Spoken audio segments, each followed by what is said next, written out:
Dismayado ang mga residente ng isang barangay sa Gimbal, Iloilo. Katatayo pa lang kasi ng dike, sira agad ito kasunod ng malakas na ulan kamakailan.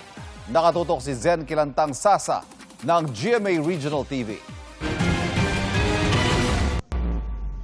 Mahigit isang taon pa lang mula nang maitayo ang dikeng ito sa barangay Kamanggahan sa Gimbal, Iloilo.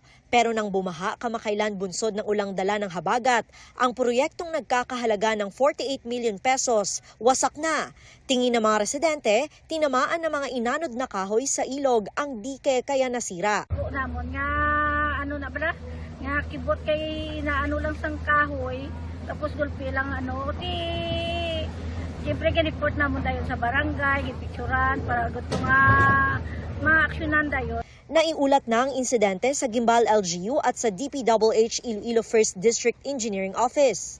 Hindi nagpaunlak ng panayam sa GMA Regional TV ang DPWH Iloilo 1st District Engineering Office. Pero ayon sa hepe ng kanilang construction section, gagawin ng kontraktor ang napinsalang dike. Panawagan naman ng barangay sa kontraktor ng dike. Manami, ginmandan ko mas propagoon.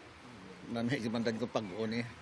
Kay siyempre, kung pag-on, kagang mamugarilay man ang tao, may dike gani, parang protection. Paano nakaroon kung bago pa lang, may damage. Mula sa GMA Regional TV, Zen Kilantang Sasa, nakatutok 24 oras.